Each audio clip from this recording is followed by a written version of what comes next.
ఇది కటింగ్ ఎట్లా కోత కోసారండి మీరు ఇప్పుడు? ఇది కోసానండి.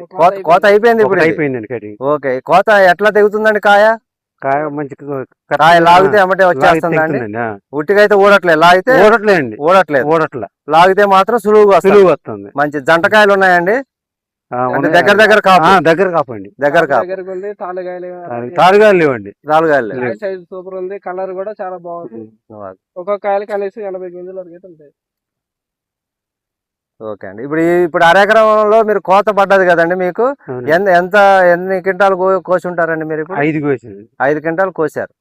కోయటం 5 క్వింటాలు అరెకరంలో అప్పుడే కోసానండి. ఇప్పుడు పంట మీద ఎంత ఉండొచ్చు అండి అందాజ? మీ అంచనా, మీ అనుభవంలో చెప్పండి.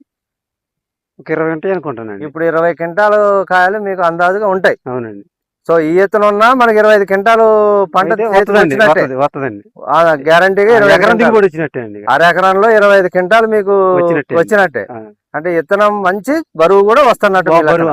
కలర్ కూడా బాగుందండి. కలర్ లేదండి. ఇప్పుడు ఆరబెట్టినాయి బాగుంది. ఎండినాయండి కాయలు? ఎండినట్టే అండి. ఎండినట్టే. ఓకే, అయితే కలర్ బాగుంది, పంట దగ్గర కాపు, విత్తనం కూడా పొడవండి. కాయ కూడా పొడుగు, సన్నం పొడుగు. మన మిర్చి విత్తనంలో ఉండాల్సిన క్వాలిటీలు అన్ని ఉన్నాయండి. కలర్ బాగుంది, విత్తనాలు తూకం వస్తుంది. అవునండి. ప్లస్ పొడుగుంది, ఆగట్లేదండి. ఎదుగుతూనే ఉంది, కాస్తూనే ఉంది. ఓకే అండి.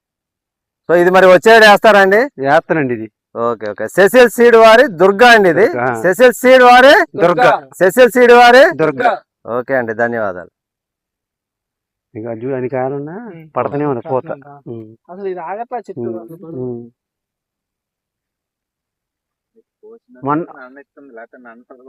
ఇప్పుడు దారి లేదండి. మన ఇది కొంచెం తీసి ఎటు వదిలేశారు.